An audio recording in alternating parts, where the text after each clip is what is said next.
jurisdictions, sectors, and power asymmetries. Today's discussion brings together perspectives from across regions and regulatory traditions to examine what works, where gaps exist, and how cooperation can be made credible. It is my pleasure to introduce our panel. We're going to start with our lovely moderator, Ms. Vidhi Sharma. She is a digital policy and international affairs professional. She's also the head of responsible AI at FutureShift Labs. Can we give her a round of applause? Joining us as our distinguished panelist is Nikki Ilidias, Director Global AI Governance, The Future Society. Nikki oversees policy engagement with intergovernmental bodies including the OECD, the UN, and UNESCO. Can we give her a round of applause and welcome here today? We have with us Pauline Charzak, who is the head of policy engagement, CESIA France. She leads efforts to advance responsible AI policy making and adoption. Welcome, Pauline. Furthermore, we are joined by Damar Huanyerta, co-founder Condisi and PitCat Democracy. Damar is a prominent voice in digital democracy, AI, media integrity, with a strong record of shaping national and international policy. Can we give him a big round of applause?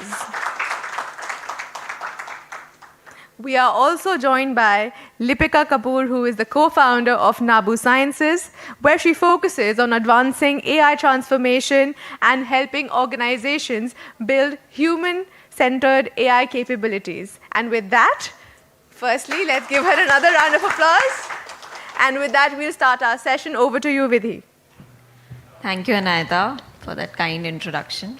While you were speaking about a misty morning, I think I'm going to do something different today. We usually end sessions with gratitude and thank you. But I'm going to start with a gratitude note for all of you being here today. Thank you for being here for this important conversation, which is not about compute only, but about future of fair tech. And our presence today on day 3, early in the morning, gives us hope about it. I'll set a slight context and then we'll dive straight into questions with a wonderful panel that we have today. So a lot of conversations about responsible AI or fair tech still operate at the level of principles. We talk about fairness, safety, accountability as if they are just universal values that simply need agreement. But I feel the reality is slightly messier. These ideas are being translated into systems, standards, and incentives in real time, and outcomes are uneven. So today, with this powerful panel, we will focus on 2 main characters of this story. One is some shared principles and values, and second character is infrastructure and what happens when they meet. There are, 3 tensions globally that are present today, and today we are here to discuss that. The distribution of AI capability is unequal, and that shapes who gets to define what fairness or safety even mean. And accountability frameworks are emerging, but they remain fragmented, often reactive, and difficult to operationalize across borders. Third, trust, and trust is not abstract. It is experience at the point where AI meets, whether in welfare systems, loan approvals, media ecosystems, or enterprise tools. So rather than asking what fair tech should look like, I think we have established that enough in the last few years. This panel asks more practical questions. What is actually working? What is breaking down? And where are we still relying on assumptions instead of reality or evidence? So I want to begin with you, Pauline. We often assume that fairness and safety are technical challenges. But in practice, they seem to be shaped by markets, institutions, and infrastructure. So from where you sit, what is the biggest factor? What are the different factors today that determine whether AI systems end up being fair in practice or not? Thank you so much, Vidi. And as you said, thanks a lot for having us today in Delhi. It's wonderful to be back after the wonderful G20 in 2023 under Indian presidency. And it's a pleasure to be part of this wonderful panel, especially with an exciting first question. And we're getting really deep into the topic right at the beginning. As you mentioned, fairness is a technical topic, but it's not only a technical topic. It's about first accessibility, and second, about safety. And maybe to kickstart the conversation, I'd like to put some facts and figures so we share a common understanding of the matter. On accessibility, I think we can refer to the wonderful 2026 International AI Safety Report that was just launched a few days ago. And if you look at one of the graph and figures being highlighted in the report, you can see that accessibility to AI systems is not shared equally around the world. You will see that the countries who are building the technologies are the ones benefiting from the technologies, and this is not what something we could call fair. On the contrary, many emerging economies, be it in Asia, Africa, Latin America, have an adoption rate very low, around 10% for most of those countries amongst the working population. So it says a lot of things about what is the reality, as you say, from a pragmatic perspective. On the safety aspect, and again, this report is showing that the risks are rising. So we need to have a proactive approach to tackle this issue. So overall, and being very realistic about this, I do not see a world where tech is safe without the tech being fair, accessible, and included in some framework where accountability is very important. You also mentioned a word that is, I think, at the basis of what we are discussing today is trust.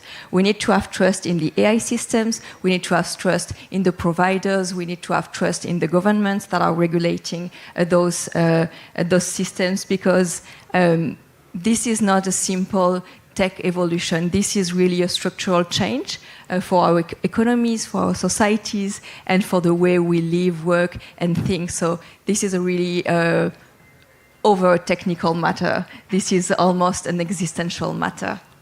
Absolutely. Thank you. And I'm going to come back to you on the proactive approach that you mentioned, but I'll jump to Lipika first on the matter of trust, as you mentioned. Lipika, last night I was reading your LinkedIn post, which said, what we are dealing with today is not a capability problem anymore. It is a trust problem. People don't hesitate to use AI because it's weak. They hesitate because they haven't built the judgment to know when to trust it and when not to. And you further went ahead and mentioned it's the same problem everywhere. So where do you think that trust actually breaks first in real world? Is it institution, developers, government, or us citizens or users have not yet developed the judgment muscle?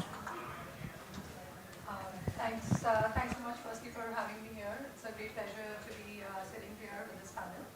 So I think, as you mentioned, trust, right? I think it does flow down through all the various levels, from whether it's when it's getting built at the developer level, and when your skilled talent are trying to deploy it. And versus the last level when citizens are actually trying to use it. I would say on judgment, essentially the problem becomes that you are engaging with the AI. The question becomes, how are you really learning AI, right?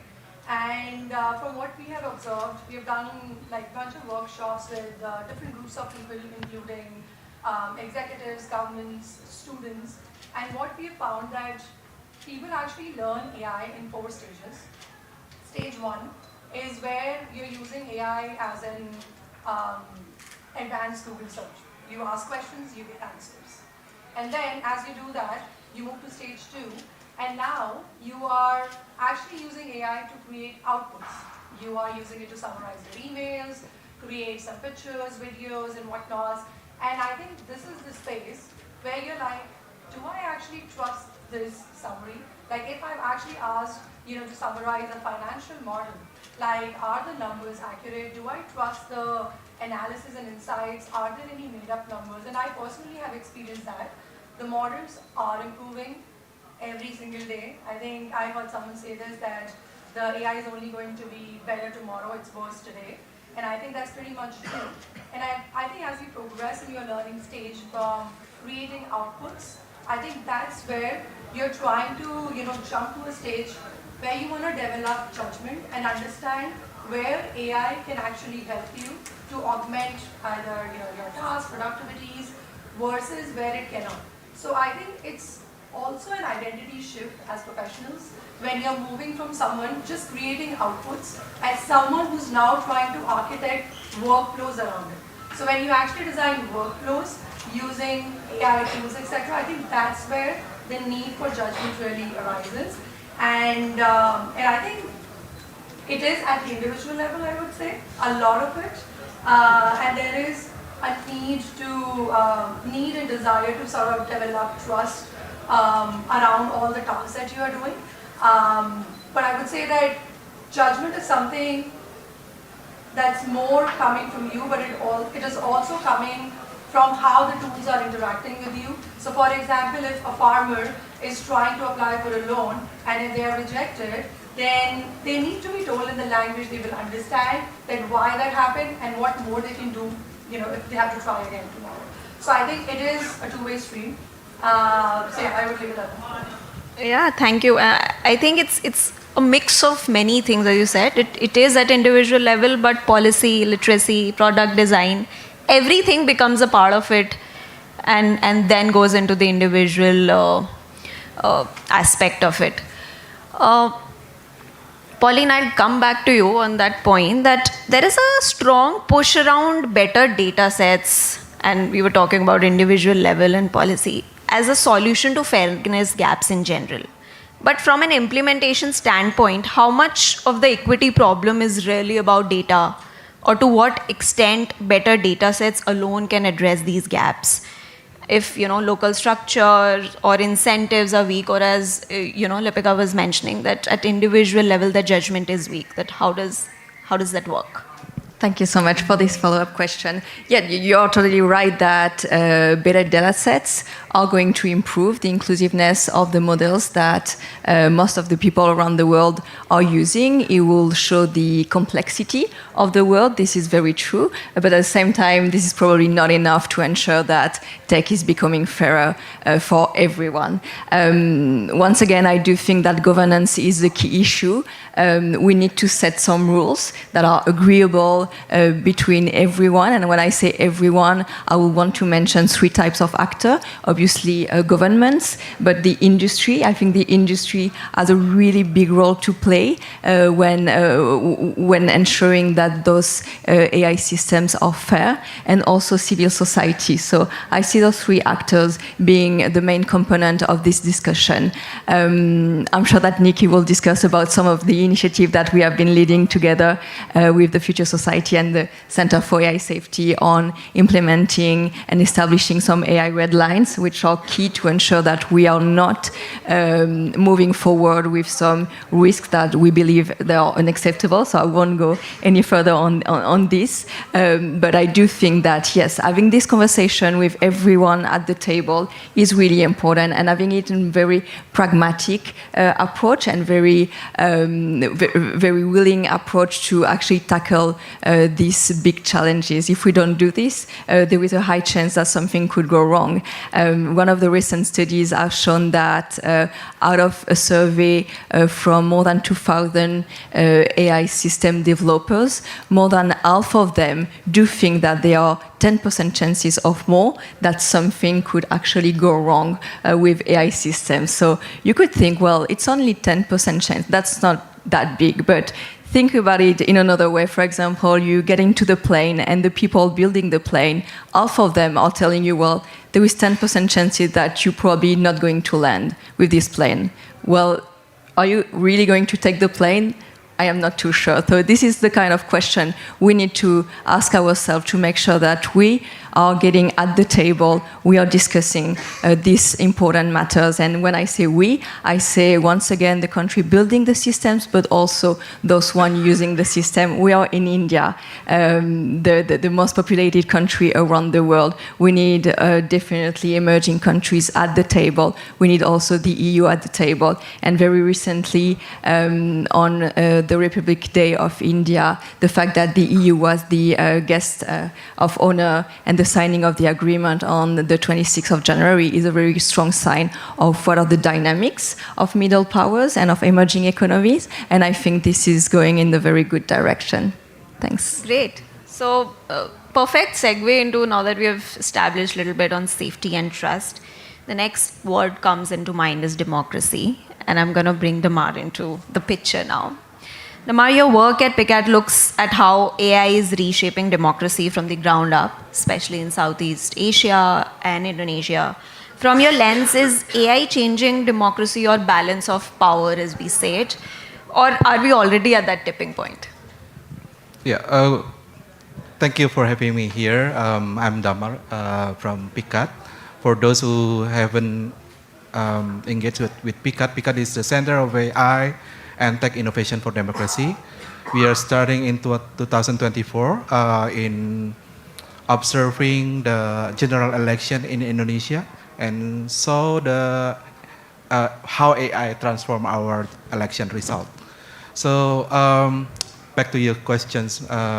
This is something that I really concerned about.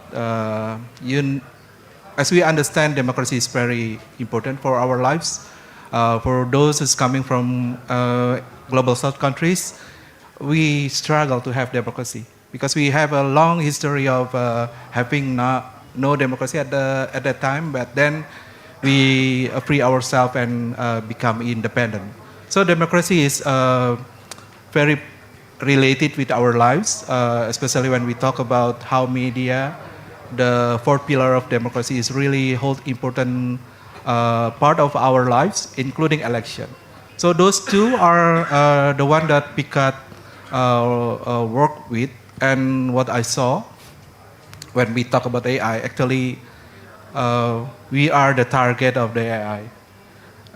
AI already transforms the election and already transformed the media ecosystem. That's the fact that we had to understand. In election, for instance, Indonesia is very dynamic. We have our first AI consultant, political consultant, 2 years ago, who's giving the power for those who are able to access the services to win the election. So that's something I'm pretty sure it's not happening in other place. And I don't know why Indonesia have this kind of idea. Probably power, that's something, AI is something that they believe can really transform the election. People want to get in power, so that's the important part.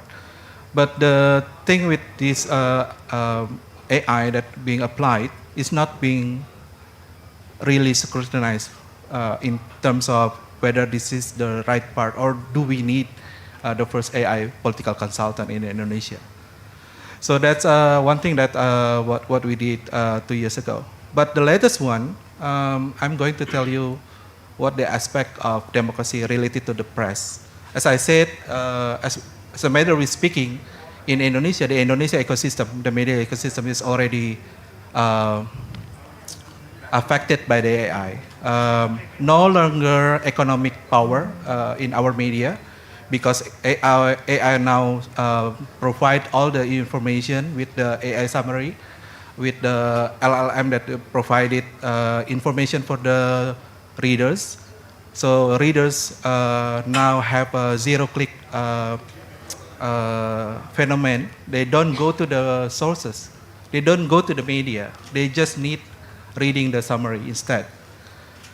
And the direct impact of that situation is the media lost a lot of traffic. If you're reading the Reuters Institute report, the average is 43% in the near 3 years.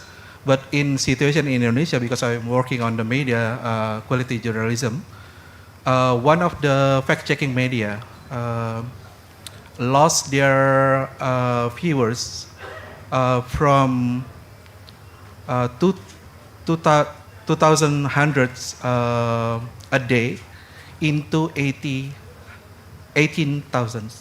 So they lost 90% of their traffic.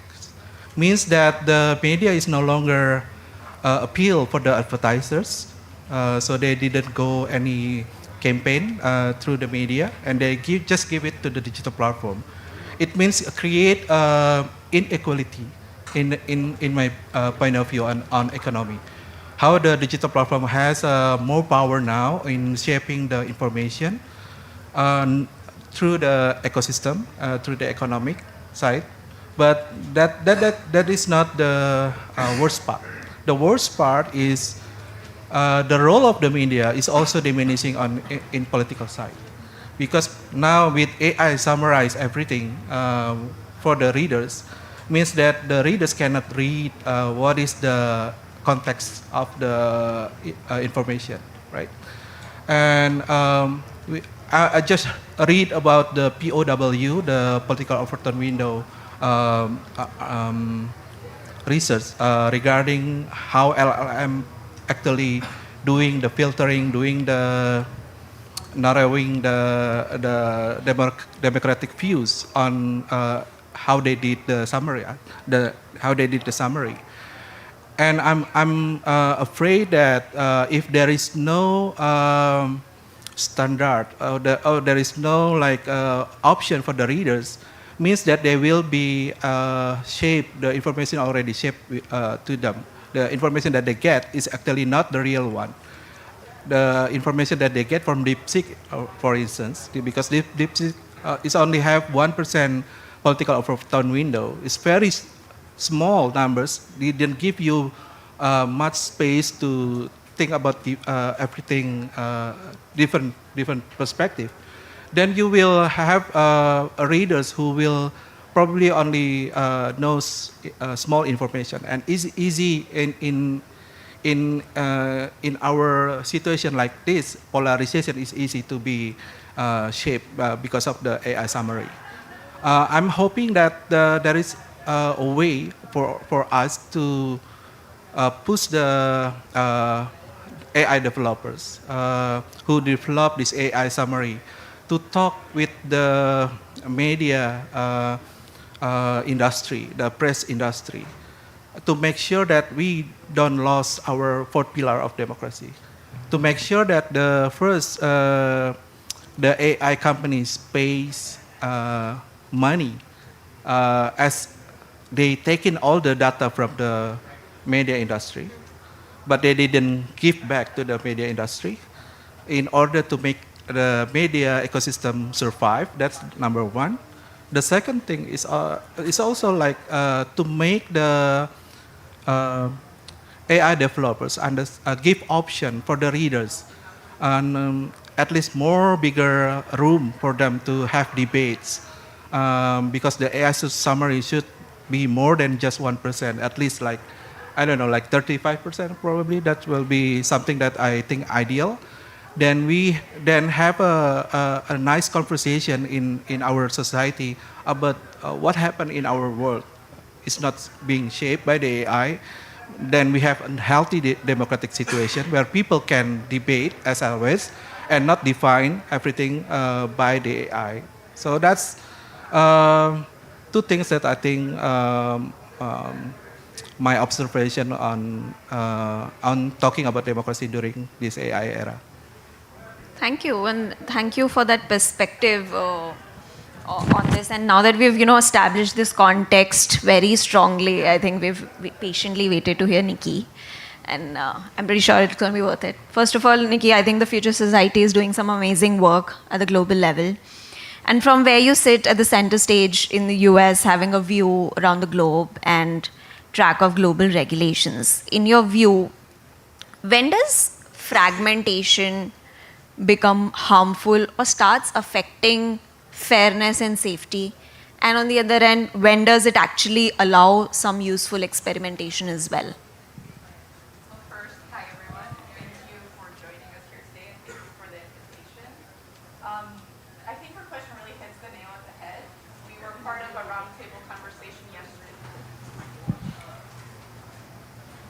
Can you hear me better now? Okay.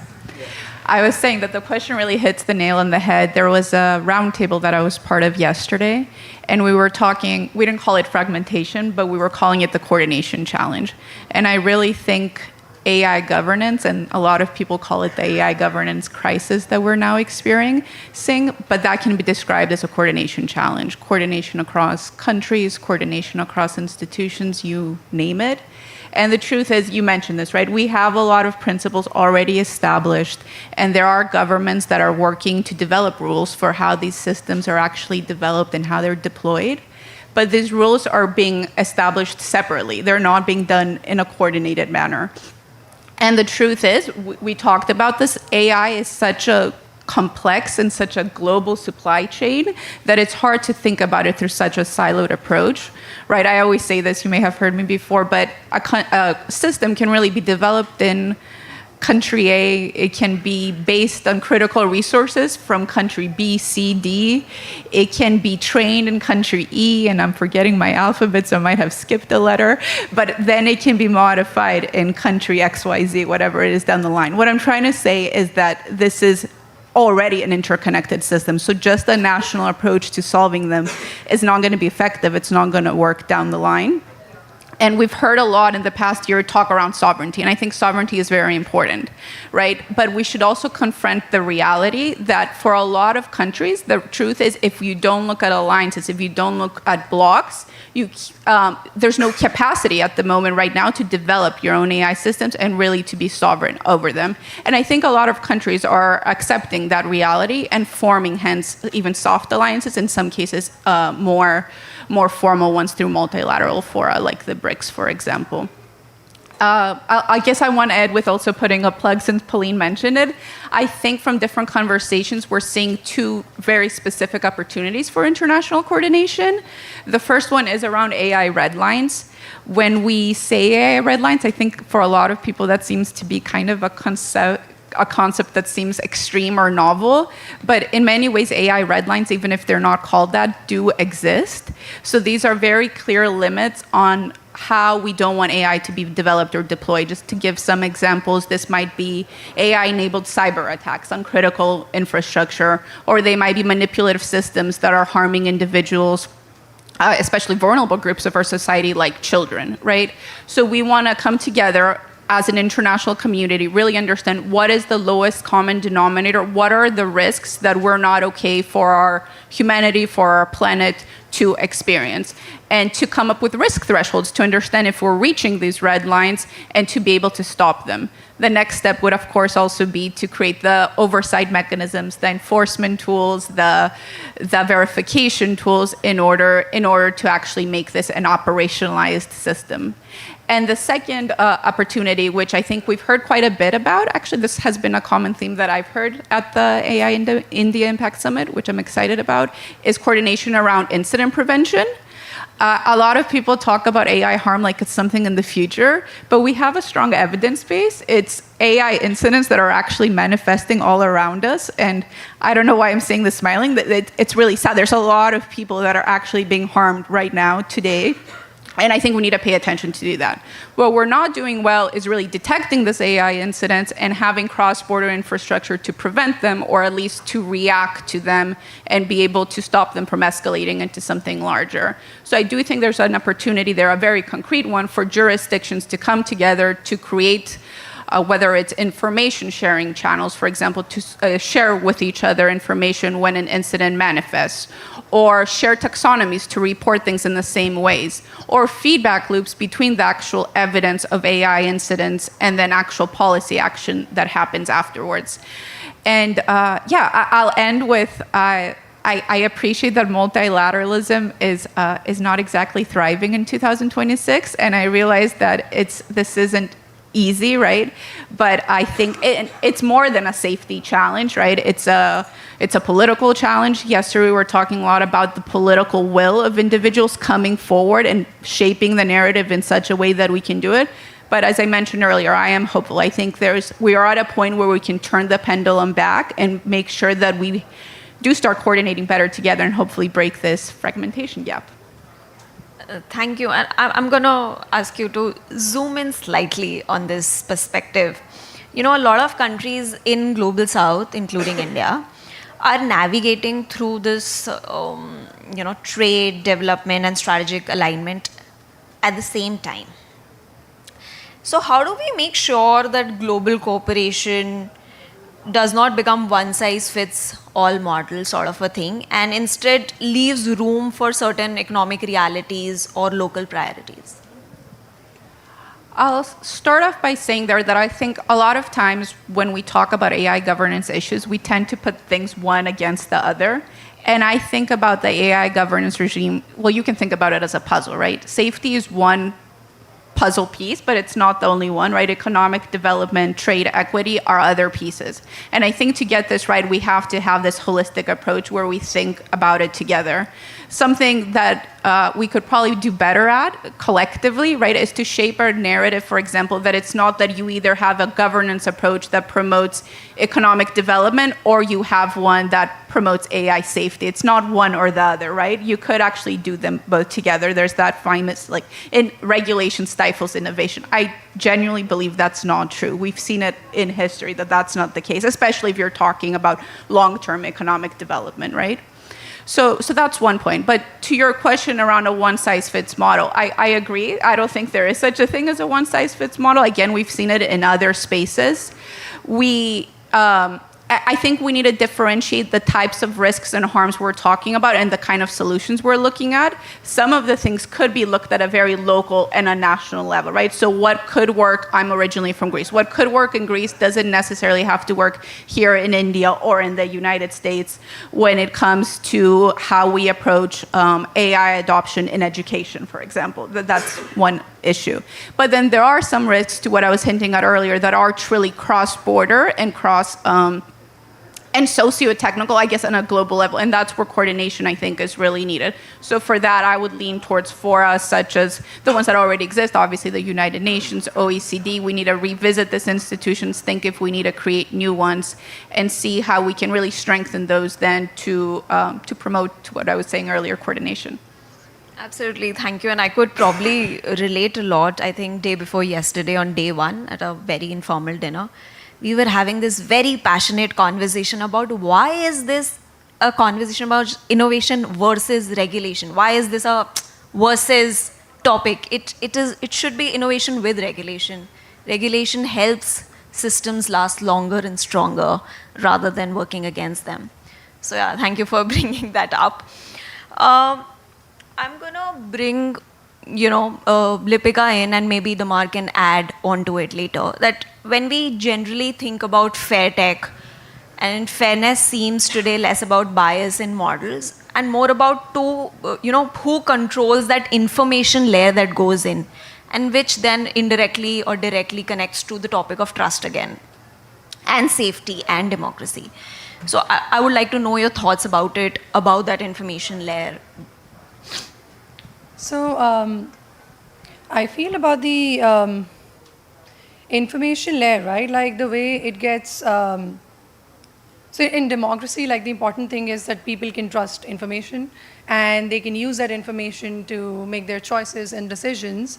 And I feel when people are in a situation where the information itself becomes either like questionable, and I think I'm going to bring in the perspective of judgment again, like how do I know that the information that's kind of being sent my way, one, it's set up in the right context that makes sense for me, and two, like it actually addresses my worries and my concerns about the issues that I wanted to address. So I feel like, and that last mile trust, I think, becomes pretty essential, and that's where I think when there is a gap in the judgment and people are trying to figure it out, I think it impacts the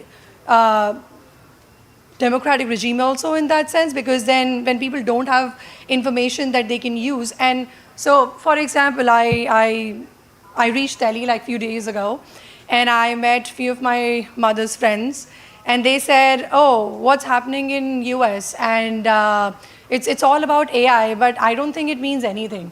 So, and that just stuck with me. Why? Because this kind of like tells me that AI is happening in the world, but it's not for me. And I feel like that's the layer of trust, or rather like mistrust, that is already happening because it's not meeting people where they are. I mean, while there is the absolutely necessary investments happening on the infrastructure layer, which is absolutely necessary. But I think at the same time, it needs to tie in to and we have the advantage, I think, as a country of like the people. Like there is more than 500 million people in the informal sector, and the way that AI is currently being developed is a lot coming from the West. The foundational models are coming from the West. It's based on English as a primary language, and while we have the initiatives like the Bhashini, which is trying to incorporate multiple languages, but I think there is a need to fill in that gap, which can help bring the last mile onto the platform where people can also start, where they feel like they are part of the process, and it's not that the process is kind of being brought to them. Thank you. Lamar, would you like to add anything onto that? Yeah, thank you. So if we look at the supply chain mode, right, information should be AI, as the supply is coming from the media, because the media collect all the information for us, right? And then AI apparently being part of the one who distribute the information to the society. But it was the ideal thing. The reality now, people, us, I mean, didn't get the information directly from the media. We've been, the AI become the intermediaries. The AI become the one who sort the information for you. China has developed the AI that can personalize to yourself, to individuals, right? I don't know other model, but the idea that AI already filter everything that fits you is something that makes the AI become the not becoming the not following the supply chain. Actually, AI now dictate what we read, what we search, and then slowly shaping our understanding of what is currently happening in the world. So in this situation, I'm going to say that AI creates information decay in our society. That's something the risk and related to the safety, but we usually underexplore on that around that idea, because we thought that is not happening at the moment, but it's already happening now in Indonesia, for instance. So because the media now become weak because of the AI, AI is become the one who's playing much role on shaping the information. I think the one thing that we need to address pretty soon is how to make sure that our society able to understand the systemic problem with the AI. If they are depending only one model, for instance, they are depending on DeepSeek, we need to literate them to read other model as well, the summary coming from other model, to understand that there is an opportunity that this AI didn't give you the information needed as fast as you need to make decision. So you need to read other model. But also, I think outside the literacy, the government also has a bigger part to protect the media industry. The media industry now feels that AI become too powerful. Yeah, I love what Antonio Guterres said. AI is not meant fostering inequality, right? So should be there is a way that the mechanism, the government protect the media industry in national level, or even if I recall what happened 70 years ago during Asia Africa conference in Bandung, in Bandung in Indonesia, we had a movement called the information decolonization. Means that we don't want the West dictate the information that we get from concerning what happened in our global news, right? And then we started to have our own television. We started to have our own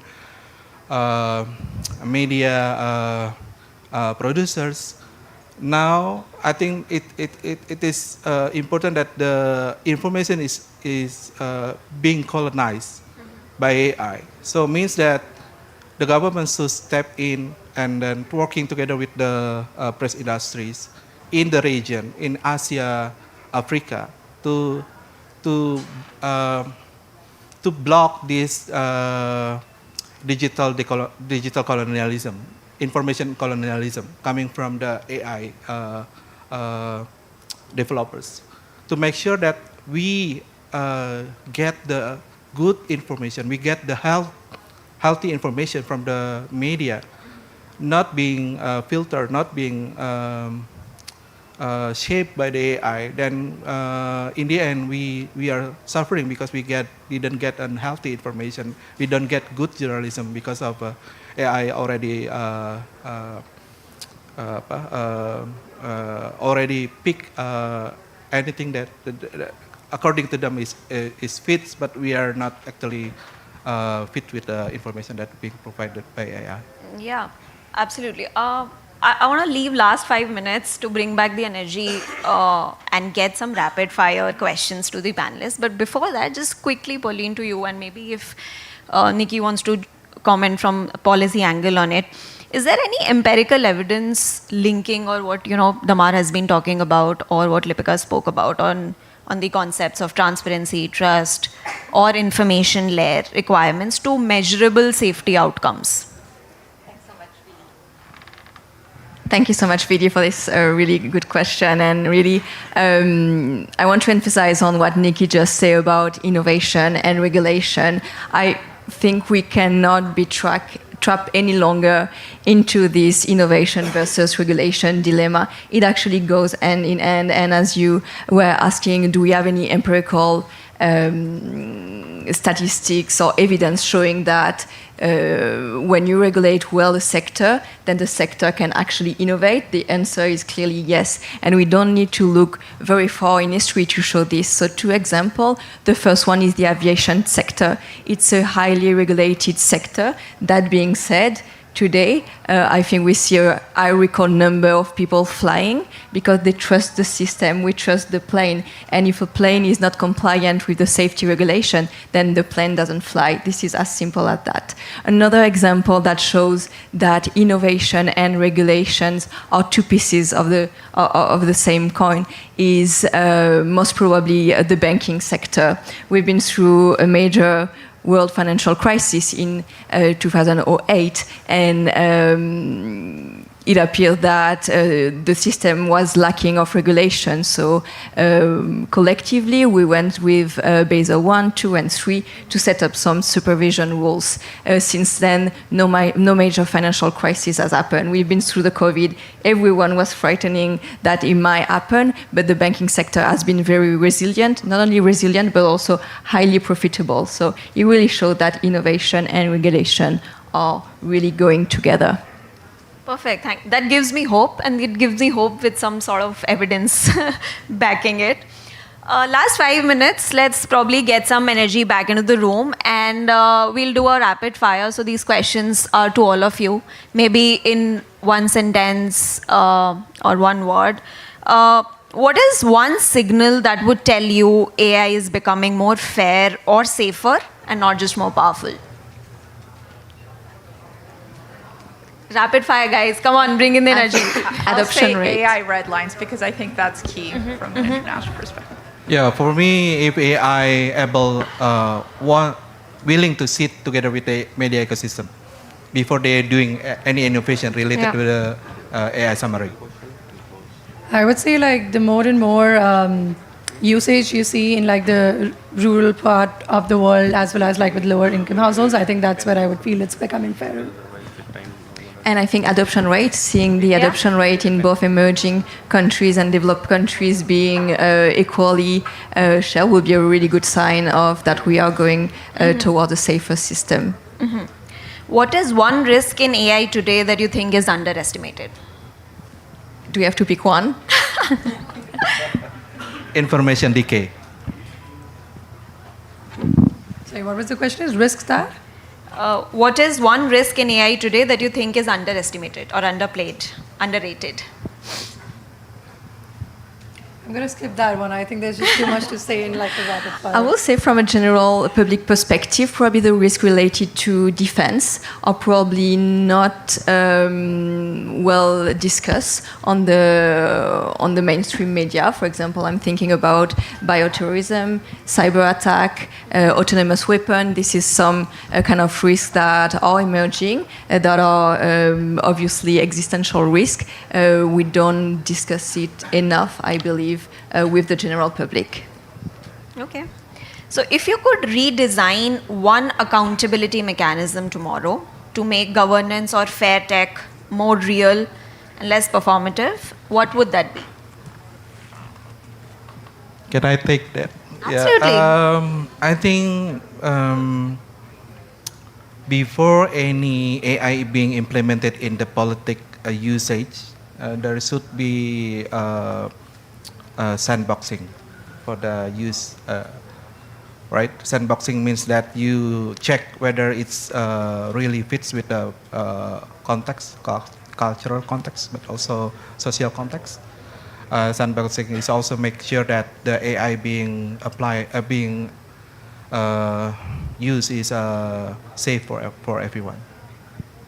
I think I would say like, I think while there is a lot of focus sometimes at, is AI going to, become this big superpower and, be a problem for the humanity versus, but I think the focus also needs to be on more, I guess, local, day-to-day problems that people are trying to solve, and I feel like it can add a lot of value.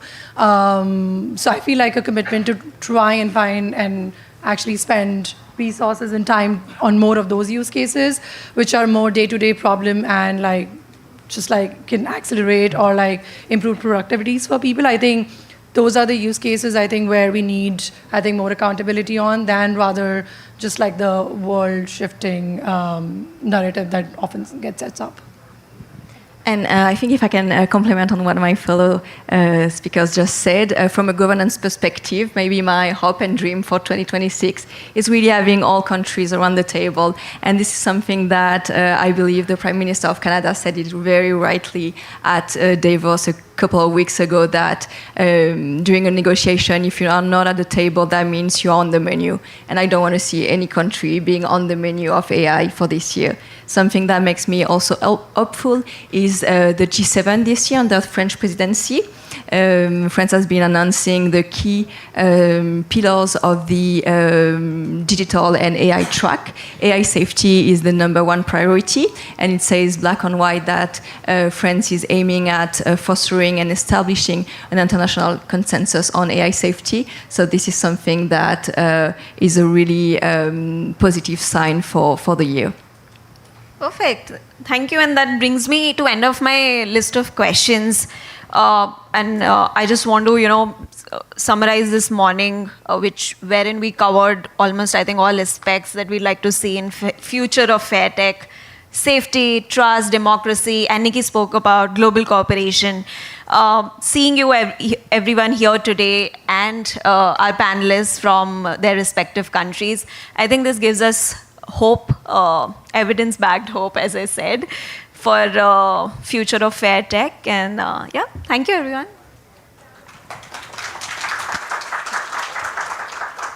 May I request Mr. Sagar Vishnoi to kindly felicitate our panelists?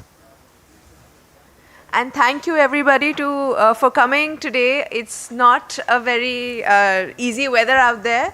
In addition to this, I see a lot of people had joined later.